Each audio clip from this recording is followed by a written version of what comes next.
आज जरा एक बार स्टॉक लेके आइएगा स्क्रीन पे। आज खासा फोकस में है और केरल के पोर्ट में कंपनी ने शुरुआती निवेश किया है और 2028 तक करीब 20,000 करोड़ की लागत से बना ये जो इनका पोर्ट है, कभी आप केरला गए होंगे तो शायद आपने देखा भी होगा, वो तैयार हो जाएगा। और इस मौके पर कंपनी के एमडी करण अदानी ने कहा कि ग्राहकों का रास्ता जो सस्ता लॉजिस्टिक्स सफाई देने के जो उनका जो टारगेट था उस पर वो काफ़ी आगे बढ़ चुके हैं। और इस तरह एक्सक्लूसिव इंटरव्यू को एक बार सुनते हैं। अदानी पोर्ट्स आई थिंक इस ग्रुप की वो कंपनी है, याद रखिएगा, वो CY23 के इनिशियल डिप में सबसे पहले जो बाई कॉल्स जनरेट हो रही थी वो इसी पे हो रही थी। पहले मैनेजमेंट को सुनते हैं, फिर आई थिंक धर्मेश से इस पर बात करूंगा। जरा आइए इस एक्सक्लूसिव इंटरव्यू को सुनते हैं एक बार।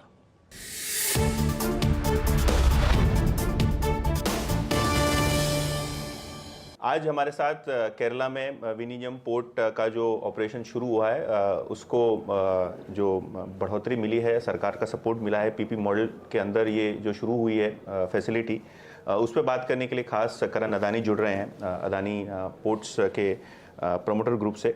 बहुत बहुत धन्यवाद करण भाई CNBC आवाज़ के साथ बातचीत करने के लिए। ये state of the art facility आपने जो केरला में डेवलप की है, इसके बारे में हमको बताइए और कुल मिला के कितना केपेक्स और बचा हुआ है। आपने ओपनिंग कमेंट्स में कहा था आपके कि आप बिफोर शेड्यूल हैं जो एक्सपेंशन हो रहा है उसके लिए, तो कैसे आप देखते हैं ये फैसिलिटी को ओवरऑल वॉल्यूम्स को कंट्रीब्यूशन करते हुए? No, so first of all, thank you. This port is a very significant port, Virinjam port. It is country's first fully automated terminal, container terminal, transshipment terminal.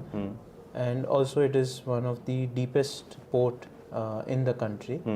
I'm also proud to say that this is, if not wrong, this is one of the most advanced, technologically advanced terminal in South Asia.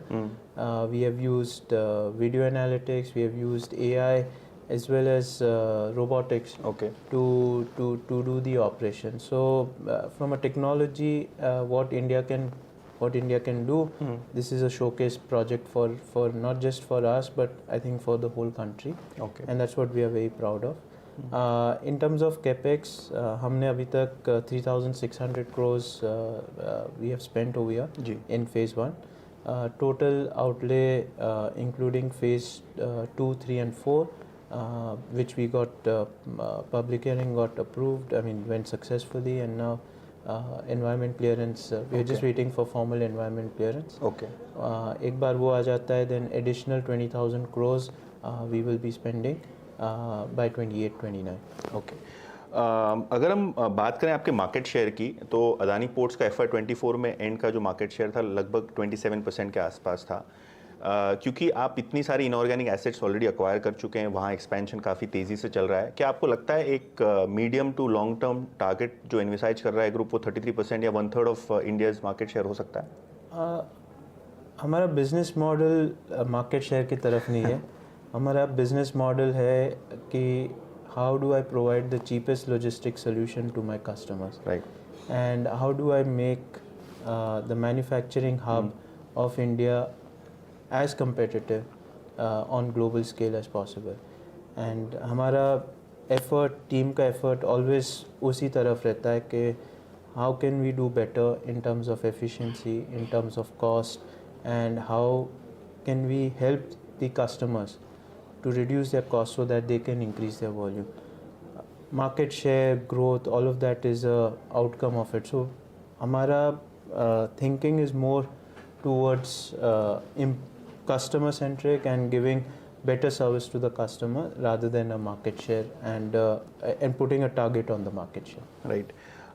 आपने अपने investors और जो analyst call थी वहाँ लोगों को आश्वासन दिया था कि net debt to equity level जो है वो काफ़ी हेल्दी लेवल्स पे आप रखेंगे। FY24 एंड में लगभग 2.3 टाइम्स था आपका debt to equity net basis पे। Net debt to equity. हाँ, तो जहाँ तक कि एक्सपेंशन का सवाल है, काफ़ी एक्सपेंशन प्लान्स आपने लाइन अप करके रखे हैं, क्या आपको शॉर्ट टू मीडियम टर्म में इक्विटी रेज करनी पड़ेगी? क्या डेट से या इंटरनल अक्रूवल से हो पाएगा सारा expansion? So no, we are not looking at further equity raise. This company APSEZ generates free cash flow of almost 10,000 crores every year, right, and it will keep increase, this number will keep increasing by almost 2,000 to 3,000 crores every year further. okay. So we are very confident कि हमारा expansion both organic inorganic we will be able to do with the current balance sheet that we have. Right Karan भाई, एक strategy जो आपने implement की है as a company वो है इनऑर्गेनिक। चाहे वो इजराइल का हाइफा पोर्ट हो, चाहे ईस्ट कोस्ट पे 2 नए पोर्ट्स आपने रिसेंटली एक्वायर किए, क्या यहाँ से आपको लगता है इंडियन मार्केट में अपॉर्चुनिटी है इनऑर्गेनिकली ग्रो करने के लिए, या आपको लगता है कि इंटरनेशनल वाटर्स में भी काफ़ी अपॉर्चुनिटी जो आप एक्सप्लोर कर पाएंगे नियर टर्म में? नहीं, आई थिंक कंट्री को अगर $5 ट्रिलियन की इकोनॉमी बनानी है तो फिर इंफ्रास्ट्रक्चर इज़ की. Port is a very critical infrastructure part of that growth story. And our view is that country is in a rebuilding phase from a port infrastructure perspective, because हमारे जो ports जो post independence वाले थे, Kandla port है, Calcutta port है, Chennai port है, Bombay port है जी, वो सब अभी they will have to go into a rejuvenation and new ports will have to be created. And as you would have seen, Prime Minister announced Vadhavan port, which is again it is an alternative to JNPT and Bombay port. So हमारा view है कि more and more such development will happen, and as more and more development happens, there will be always be an opportunity for PPP, for private participation in those models. करण भाई, port logistics के अलावा where housing और railways पे भी आपका खास focus रहा है, वहाँ ग्रोथ भी डबल डिजिट में आ रही है, काफ़ी स्ट्रॉन्ग मोमेंटम दिख रहा है। तो ये 2 बिजनेस सेगमेंट्स में क्या अपॉर्चुनिटीज़ लगती हैं आपको? क्या आपको लगता है ये double digit growth momentum wise बरकरार रहेगा, और क्या इन्वेस्टमेंट करेंगे आप? 100%. And to be honest, we are not very happy with our growth so far on the logistics side. So because we see a large opportunity available. Correct. And there is opportunity not just from acquiring customers, but opportunity to help customers reduce their cost.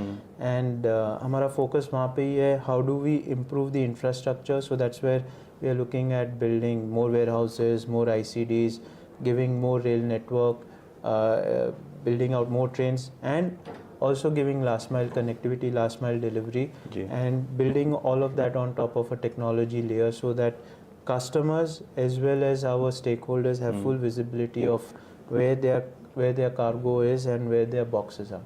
Thank you so much, Karan bhai, for speaking to us, and बहुत-बहुत धन्यवाद. Thank you.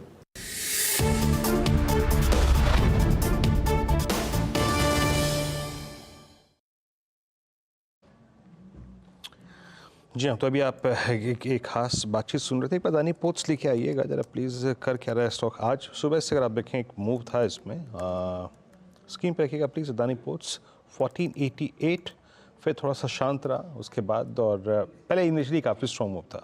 1488 पे कोई बहुत बड़ा trade मुझे इस वक्त visible लग नहीं रहा है। 10 डीमा के आसपास बिल्कुल शांत तरीके से बैठा हुआ है स्टॉक इस वक्त। 4 का